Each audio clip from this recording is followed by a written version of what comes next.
Assalamualaikum. I am Hafza Aliza Yaqub. Welcome to my YouTube channel Psychological Learning with Aliza Yaqub.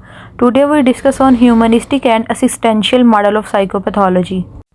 इसके अंदर person की individuality जो self होती है उसके ऊपर फोकस किया जाता है। अगर देखा जाता है अगर इंडिविजुअल की सेल्फ बीइंग जो है वो ख़राब हो जाए, वो साइकोपैथोलॉजी यानी कि अबनॉर्मल साइकोलॉजी के अंदर फॉल कर रहा हो तो किस तरह उसको ट्रीट किया जाएगा। Humanistic and existential psychotherapies use a wide range of approaches to case conceptualization, therapeutic goals, intervention strategies and research methodologies. Humanistic and existential psychotherapies जो होती हैं इसके अंदर वाइड रेंज ऑफ अप्रोचेस को यूज़ किया जाता है, जिसके अंदर केस कंसेप्चुलाइजेशन और गोल्स वगैरह स्ट्रेटजीज जो होती हैं वो बनाई जाती हैं। They are united by an emphasise on understanding human experience and a focus on the client rather than a symptom. इसके अंदर जो है वो पर्सन के ऊपर, जो क्लाइंट है उसके ऊपर फोकस किया जाता है रेदर देन सिम्टम के। उसके अंदर सिम्टम्स क्या आ रहे हैं, सबसे पहले पर्सन को देखा जाता है कि पर्सन क्या चाहता है, उसकी क्या क्वालिटीज़ हैं, वो किस तरह। द ह्यूमनिस्टिक असिस्टेंशियल मॉडल जो होता है ये कॉम्बिनेशन मॉडल होता है। The humanistic view emphasise on people as friendly, cooperative and constructive. के जो इंडिविजुअल है वो क्या है, फ्रेंडली है, वो कोऑपरेटिव है और कंस्ट्रक्टिव है। Focus on drive to self actualisation. हर एक इंसान जो है वो सेल्फ एक्चुअलाइजेशन तक पहुंचना चाह रहा है, यानी कि मैस्लो ने जो 5 बेसिक नीड्स बताई थी उसके अंदर वो जो उसकी पीक पे सेल्फ एक्चुअलाइजेशन है, पर्सन वहाँ तक जाना चाह रहा है, ये ह्यूमनिस्टिक मॉडल कहता है। जबकि असिस्टेंशियल व्यू क्या है, the existential view emphasise on self determination, choice, individual responsibility, focus on authenticity.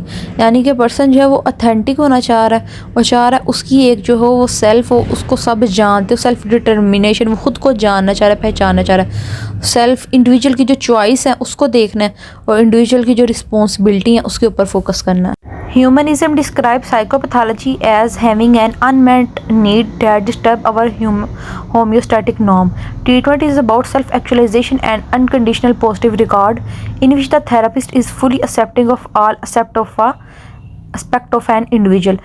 Humanism psychopathology को इस तरह डिस्क्राइब करता है कि पर्सन की जो नीड्स हैं वो अनमेट हो, पूरी ना हो और उसकी होम्योस्टैटिक नॉर्म जो है वो डिस्टर्ब हो जाए, उसकी वजह से पर्सन के अंदर जो है वो अबनॉर्मेलिटी आती है। और इसको ट्रीट किया जा सकता है कि पर्सन जो है वो अपनी सेल्फ एक्चुअलाइजेशन को जान जाए, ख़ुद को पहचान जाए और पर्सन के अंदर जो है वो पॉजिटिविटी है, कोऑपरेटिवनेस आए, कंस्ट्रक्टिवनेस आए और फ्रेंडली हो। ह्यूमनिज्म का कहना है कि पर्सन जो है वो बेसिकली गुड है, जबकि असिस्टेंशियलिज्म का व्यू है कि इंसान जो है, लोग जो है वो ना ही अच्छा है और ना ही बुरा है, क्योंकि जो ह्यूमन नेचर है हैज़ नो इनहेरेंट क्वालिटी, उसे वो इनहेरेंटली नहीं मिल रही।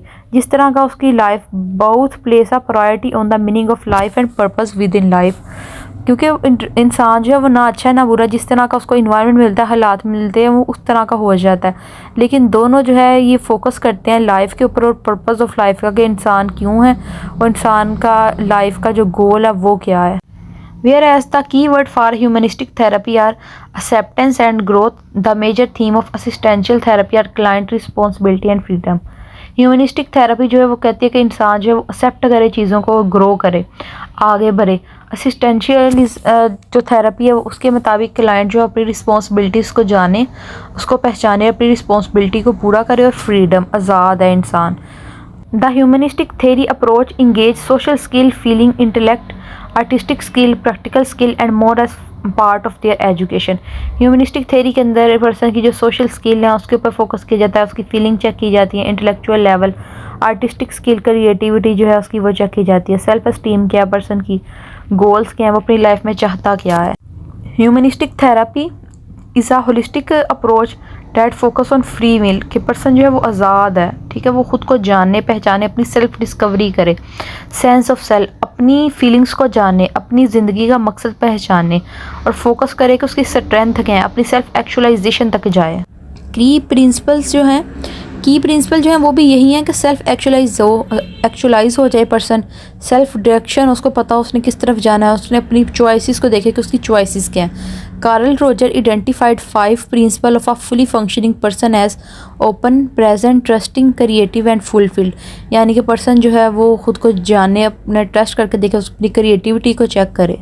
ह्यूमनिस्टिक साइकोलॉजी के अंदर जो है वो पर्सन क्लाइंट को जो है वो यही यकीन दिलाया जाता है कि हर एक इंसान जो है वो गुड है, हर एक इंसान अच्छा है और इंसान ने जो है वो ख़ुद को जानना है, ख़ुद को पहचानना है और सेल्फ एक्चुअलाइजेशन तक जाना है। ये इंसान की ज़िंदगी का पर्पज़ होना चाहिए। जो कोर कंपोनेंट, मेन कंपोनेंट्स हैं वो भी यही हैं। Unconditional positive regard, accurately empathetic understanding के क्लाइंट को अंडरस्टैंड किया जाए, उसको पॉजिटिव रिगार्ड दिया जाए, उसको प्यार दिया जाए और कॉन्ग्रेंस उसको पहचाना जाए, उसके साथ अच्छा जो रिलेशनशिप है वो बिल्ड किया जाए। उसको पेशेंट नहीं, उसको क्लाइंट कहा जाए, उसको एक प्रॉपर उसको रिस्पेक्ट दी जाए ताकि उसको पता हो कि मेरी एक सेल्फ रिस्पेक्ट है। अब्राहम मैस्लो को कंसीडर किया जाता है फादर ऑफ ह्यूमनिस्टिक साइकोलॉजी के। इसने जो है humanistic psychology Maslow hierarchy of need the. तो पर्सन जो है उसकी 5 बेसिक नीड होती है जिनका पूरा होना ज़रूरी होता है। Humanistic psychologist Abraham Maslow and Carl Roger focus on the growth potential of healthy individual. इन दोनों ने एक इंडिविजुअल की हेल्दी ग्रोथ के ऊपर फोकस किया था। दे बिलीव दैट पीपल से strive to become self actualise. इन्होंने कहा कि हर एक इंसान जो है वो कोशिश करता है कि वो सेल्फ एक्चुअलाइजेशन तक जाए, वो ख़ुद को पहचाने। ये मैस्लो हायरार्की ऑफ नीड है जिसके अंदर उसने कहा है कि सबसे पहले फिजियोलॉजिकल नीड्स आएंगी, उसके बाद सेफ्टी नीड, फिर पर्सन चाहता है सबसे पहले एक इंसान की बेसिक नीड होती है खाना पीना, उसके बाद हर एक इंसान चाहता है कि उसको सेफ्टी नीड मिले, वो महफूज हो, फिर होता है कि मुझे प्यार किया जाए, लव एंड बिलोंगिंगनेस, फिर होता है कि उसकी रिस्पेक्ट की जाए, सेल्फ एस्टीम, और फिर पर्सन जो है वो सेल्फ एक्चुअलाइजेशन तक पहुंच जाता है।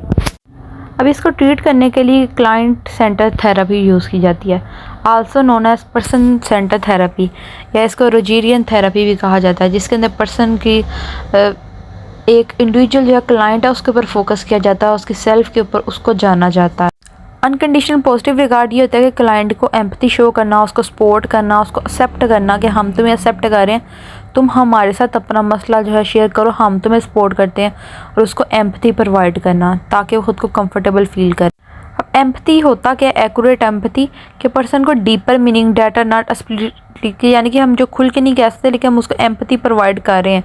यू मे हेयर इमोशन और theme that the person does not say in so many words, कि जो पर्सन आपको नहीं कह पा रहा लेकिन वो भी हम फील कर रहे हैं।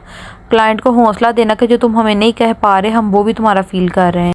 सेल्फ एक्चुअलाइजेशन के ऊपर पर्सनस के ऊपर क्लाइंट सेंटर थेरेपी या पर्सन सेंटर थेरेपी अप्लाई की जाती है।